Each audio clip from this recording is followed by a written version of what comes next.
안녕하십니까, 정광재 박상호입니다. 오늘은 메이지 신을 이끈 카게무샤의 저자인 우리 박상호 국장님과 아주 독특한 주제의 프로그램을 준비했습니다. 우리 역사를 이해하기 위해서는 동시대 이웃 나라는 무엇을 하고 있었는지를 이해하는 것은 아주 중요하다고 생각합니다. 그래서 일본사의 조예가 깊으신 우리 박상호 국장님을 모시고 오늘은 탐 크루즈와 질 브레네라는 주제로 흥미로운 이야기를 나눠보도록 하겠습니다. 네, 그럼 우선 톰 크루즈부터 말씀드리겠습니다. 라스트 사무라이가 바로 떠오르실 건데요. 그렇죠. 네. 미국인이 일본에서 사무라이로 전쟁에 참여했다는 독특한 설정인데요. 사실 외국인이 일본에서 사무라이 노릇을 한 건 오다 노부나가 시대에도 있었습니다. 아, 그렇습니까? 키 190의 흑인 사무라이 야스케가 있었다고 합니다. 그러면 야스케 이야기를 잠깐 하고 가겠습니다. 야스케는 모잠비크 출신의 흑인이라고 하는데 어릴 때 노예 병사로 양성돼 포르투갈 선교사의 경호원으로 1579년에 일본 교토에 들어왔습니다. 당시 오다 노부나가에게 이 야스케가 헌납이 됐습니다. 선물로 바쳐진 거죠. 야스케는 금방 일본어도 익히고 검술도 쉽게 터득해 오다 노부나가의 사무라이가 됩니다. 그 외국 문물에 아주 개방적이었던 오다 노부나가는 그 야스케를 굉장히 중용했다고 합니다.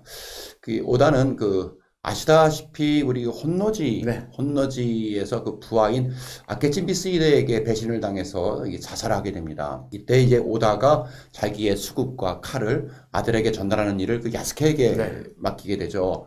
야스케는 그 자신을 노예로 팔아버리려고 하는 그 아케치라는 사람을 피해서 낭인으로 평생을 살아가게 되는데요. 최근에 토마스 로콜리라고 하는 니혼대 교수가 책을 한 권 냈는데, 네, 지금 보시고 있는 저 책입니다. 그렇습니다. 아프리칸 사무라이. 일본 봉건 시대 흑인 전사 야스케라는 그 전기를 내서 그 베스트셀러가 되었다고 합니다. 그래서 이 책을 토대로 헐리우드에서 그 야스케라는 영화가 제작되고 있다고 보도가 되고 있어요. 이 영화의 그 주인공인 야스케 역할로는 우리 영화 그 블랙팬서에 등장한 그 차드윅 보스먼이 픽업되었다고 보도되고 있습니다. 그러면 야스케 이야기를 이쯤 하고요. 라스트 사무라이를 보면 실제 역사를 배경으로 하고 있습니다. 영화에서 그려지는 전쟁은 세인한 전쟁이죠. 뭐 칼을 차고 다닐 수 있고 살인까지도 봐주는 사무라이 특권을 없애는 패도령의 불만을 가진 사족 계급의 반란이 바로 1877년에 일어난 세인한 전쟁입니다. 메이지 신정부군과 사츠마의 사이고 다카무리 군이 싸운 전쟁이죠. 그 칼을 차지 못하게 한 그 패도령, 또 그 정한론 이런 것이 좌절되고 사이코 다카모리가 반란을 이제 일으킨 전쟁이 그 세인한 전쟁 아니겠습니까? 이제 그 전쟁을 그린 영화가 그 라스트 사무라이라고 하는 영화인데, 그 영화를 보면 그 사츠마의 그 군인들이 굉장히 용감합니다. 사츠마의 무사들의 용맹함은 매와 같다라고 해서 그들을 그 사츠마 하야토라고도 합니다만은 그 압도적인 그 병력의 열세에도 불구하고 메이지 신정부군이 지릴 정도로 분투를 했다고 합니다. 그 신정부군에는 그 캐틀링 기관총이 등장하기도 해요. 근데 그 사츠마의 그 용맹한 병력에 대항하기 위해서 그 메이지 신정부군도 이 검술 부대를 동원했다라고 전해지고 있습니다. 네, 그렇습니다. 도쿄에서 경시청에서 검술에 능한 이들을 선발해가지고 따로 부대를 조직했는데 이를 바토다이라고 합니다. 한자로는 발도대, 칼을 뽑아든 부대라는 뜻이죠. 영어로는 드론 소드 코어라고 하는데, 이 세인한 전쟁을 그린 노래가 바토다이라는 게 있습니다. 이게 군가기도 한 건데요. 세인한 전쟁의 최대 격전이 사츠마군의 예봉이 꺾인 다하라자카 전투에 백병전에 투입된 무사들이 바토다이인데요. 도쿄 경시청에서 선발한 정예병력이었습니다. 지금 보시는 저 일러스트레이션이 바로 바토다이입니다. 근데 이 세인한 전쟁을 묘사한 바토다이라는 곡은 1885년 프랑스 군사고문 샤를 루르라는 이가 작곡한 건데 지금도 일본 자위대 사열 행사에 사용되고 있습니다.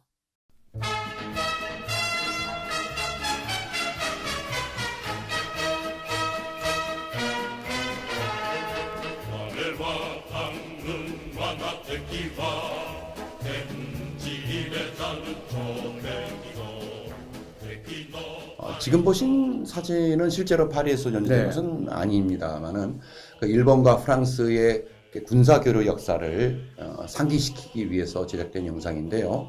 보글 전쟁에서 프러시아가 프랑스를 이길 때 그때까지 일본은 그 프랑스의 군사 체제를 따랐죠. 따랐고 프랑스는 이제 군사고문단을 파견해서 일본의 군사력 증강에 도움을 준 그런 역사가 있습니다. 근데 이게 바토타이란 곡의 가사를 보면 아주 의미심장합니다. 가사는 이렇습니다.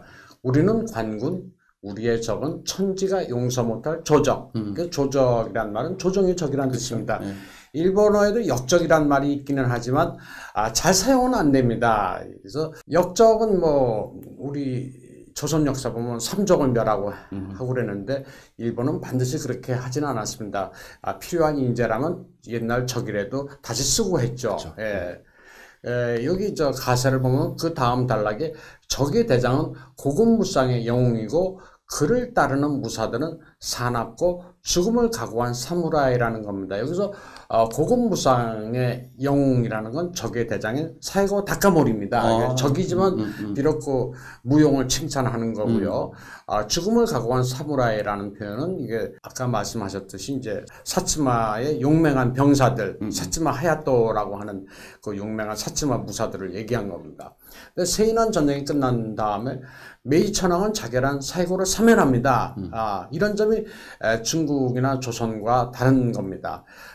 적이라도 장점은 장점대로 평가하고 쓸만한 인재라면 자기 편으로 설득해 중용하는 게 일본의 장점입니다. 이걸 이또 고토리라고 합니다. 좋으면 취한다 이런 말입니다. 이또 고토리 정신. 네, 프랑스는 토바오시미 전투에서 샤초 동맹과 싸운 그 막부군의 그 덴슈타이라는 그 전습대라고 쓰죠 한자로는. 그런 그 신식 군대를 훈련시켰고요. 이후에는 그 메이지 신정부의 군사고문단을 파견해서 도움을 주게 됩니다. 사실 그 톰 크루즈는 그 라시 사무라이에서 네이든 알그렌이라는 그 극중의 가상인물을 역할을 하게 되는데 사실은 그 실존 인물이 있지요? 네. 프랑스가 1867년에 파견한 줄 브레네라는 그 실존 인물이 있습니다. 지금 보시는 화면이 바토타의 일러스트레이션입니다. 네네네. 1867년이니까 메이지 유신 한 해 전이죠. 그쵸. 나폴레옹 3세가 군사 고문단을 파견한 건데 이는 유럽의 막부의 사절로 파견된 시바타 다케나카 요청에 따른 겁니다. 시바타는 요코스카 조선소에 프랑스의 기술 도움을 요청했고 프랑스와 그 당시에 일본은 프랑스와 영국 양국의 군사 고문단을 파견해 달라는 요청을 합니다. 영국은 이때 해군을 교육했고요. 프랑스는 육군 교육을 지원하겠다고 약속했습니다. 줄 브리네가 이때 파견돼 보신 전쟁에서 막부군을 지원합니다. 지금 보시는 일러스트레이션 보면 막부군은 뭐 여러 부대로 되어 있습니다. 신식군대, 전습대도 있고요. 성이란 마코토란 깃발 들고 있죠. 저건 뭐냐면 신생군입니다. 자객으로 유명한 그 신생군이라고 그 검술 무사로 구성된 부대죠. 줄 브리네가 이때 파견돼 보신 전쟁에서 막부군을 지원합니다. 줄 브리네는 알자스 출신으로 에콜 폴리테크니크를 졸업한 군인으로 병과는 포병입니다. 보신 전쟁에서는 아시다시피 막부군이 메이지 신정부군에 괴멸되죠. 그리고 신정부는 프랑스 군사 고문단에게 귀국하라는 칙령을 내립니다. 하지만 브리네는 이를 거부하고 그대로 일본에 머뭅니다. 그리고 막부군의 잔당을 따라 반격을 계획합니다. 이때 브리네는 나폴레옹 3세한테 서한을 보내서 막부군에 서야 되겠다 이런 뭐 대명분을 밝히기도 합니다. 이제 브레네라는 사람은 아주 굉장히 재밌는 사람이에요. 그럼 뭐 남의 나라에 와서 무슨 뭐 피리코 쳤는지 그 토바오시미 전투에서 막부군한테 패하지 않습니까? 그래서 이제 그리고 나서 막부군 측의 제독인 그 에노모토 다케아키와 함께 그 전함을 타고 그 이름이 그 후지산호였죠. 타고 이제 도쿄로 가는데, 근데 그 도쿄마저도 이미 이제 신정부군에서 점령을 당하는 상태였고, 그래서 이번에 이제 홋카이도로 도주를 하게 되죠. 이제 이때 홋카이도에는 이제 에조공화국이 이제 설립이 되는 거예요. 지금 보시는 이 깃발이 에조공화국의 깃발입니다. 근데 그 에조라고 하는 것은 홋카이도의 옛날 이름이고, 그 에조공화국이라고 하는 것이 사실은 아시아 최초의 공화국. 사실 중화민국이 아니고 에조공화국이 아시아 최초 공화국입니다. 그래서 이제 에노모토 그 다케아키가 대통령이 되고 브레네는 그 프랑스와 일본군의 그 혼성부대의 부사령관에 취임하게 됩니다. 사령관은 오토리 케이스케라는 일본인이었는데 지금으로 치면 한미연합사 같은 그런 혼성부대 군사조직이 만들어진 거죠. 에조공화국은 1868년에 세워져 이듬해 멸망합니다. 뭐 횟수로는 2년인데 사실 5개월 동안 지속된 아주 단명한 공화국이었습니다. 메이지 신정부군이 결국 쳐들어와 하코다테에서 전투를 벌이게 됩니다. 지금 보시는 화면이 보신 전쟁이죠. 그래서 토바 후시미도 보신 전쟁의 큰 틀에 들어갑니다. 그래서 저 파란색 저 화살표 있지 않습니까? 그 에도에서 센다이를 거쳐서 저 홋카이도로 도망간 도주로입니다. 저게 예. 그래서 에저 공화국인은 신생군이 참여하는데 3천 병력의 에저 공화국군은 7천 병력의 신정부군의 공격에 견디다 못해 고려각구 성문을 열고 항복합니다. 고려각구는 1864년에 축조된 일본 최초의 서양식 성곽입니다. 아주 특이하게 생겼습니다. 별처럼 생겼죠. 예. 고려는 5개의 뿔이라는 의미인데요. 개항 이후에 러시아의 남진에 대비해 프랑스의 성곽 양식을 본따 만든 겁니다. 오각형으로 돌출된 모양을 하고 있는데 그 돌출된 부분에는 포대를 설치했습니다. 지금은 공원으로 단장되어 있는데 4월부터 5월까지는 홋카이도 최고의 벚꽃 명소이기도 합니다. 전 저 성을 볼 때마다 항상 펜타곤이 생각이 나요. 예, 펜타곤이라고 해도 뭐 틀린 말은 펜타곤이 아닙니다. 저걸 본다는 게 아닌가 하는 생각이 예, 일본의 성은 독특합니다. 방어 기능이 아주 우월합니다. 그래서 해자가 반드시 있습니다. 그래서 임진왜란 때 왜군이 조선에 외성을 지은 이유가 조선의 성은 방어 기능이 전혀 없었단 말이죠. 그래서 따로 뭐 외성을 지었습니다. 예. 자, 질 브레네는 이때 그 메이지 신정부에 의해서 그 현상수배의 명단에 오르게 되죠. 그런데 이제 용케도 이제 홋카이도에서 그 프랑스 전함에 구출돼 가지고 그 베트남을 거쳐서 프랑스로 이제 귀국을 하게 되죠. 그 메이지 일본 그 신정부는 굉장히 화를 내죠. 그래서 프랑스에게 그 질 브레네를 처벌하라는 그런 요청을 하지만 오히려 프랑스에서 질 브레네의 인기가 올라가게 되니까 그 특이한 행적 때문에 인기를 얻었습니다. 예. 그래서 이제 프랑스는 일본 정부의 요청을 이제 거절하게 되죠. 다만 이제 6개월간의 그 정직 처분은 받게 되는 걸로 제가 받은 것으로 제가 알고 있어요. 그래서 그 뒤로 프랑스군에 복귀하게 되고 또 보불 전쟁에서 포로로 잡히기도 하지만 나중에 그 파리코멘을 진압한 그런 공로를 인정받아서 그 레종 도네르 훈장을 받게 되고 나중에 전쟁성에서 큰 활약을 하게 되죠. 그런데 흥미로운 게 일본 정부도 나중에는 그를 사면합니다. 에저 공화국의 대통령이었던 에노모토 타케아키 한때 역적이었는데 홋카이도 반란을 꿈꿨죠.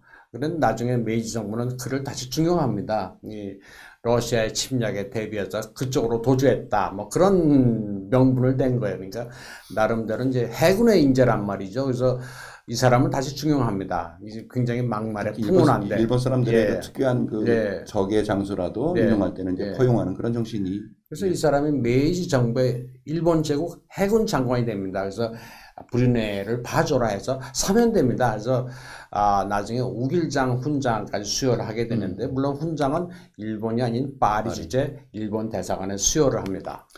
포병장교였던 그 브레네는 아주 그림도 상당히 잘 그린 걸로 제가 알고 있어요. 지금 보시는 그림이 그때 브리네가 그린 그림입니다. 그래서 일러스트레이션이 아주 기가 막힙니다. 저런 그림들이 지금 현대적 감각으로 보더라도 뭐 조금 더 손색이 없는. 저게 막부군 보병 그림입니다.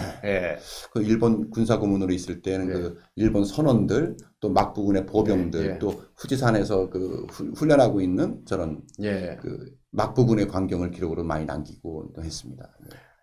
바로 이 질 브리네가 라스트 사무라이에 등장하는 미국인 네이든 알그렌의 실제 모델입니다. 미국인과 프랑스인이란 차이는 있지만 영화에 어떤 영감을 줬는지는 충분히 이해가 되시죠. 뭔가 일본적인 대명분에 따라 외국인이지만 그 일본 전쟁의 사무라이로 참전한 질 브리네에서 영감을 받은 라스트 사무라이 역시 명작일 수밖에 없는 이유입니다. 자, 오늘 어떻게 보셨습니까? 그 라스트 사무라이의 역사적인 배경이 된 그 세이난 전쟁, 또 톰 크루스 배역의 실존 인물인 그 질 브레네에 대해서 얘기를 나눠봤습니다.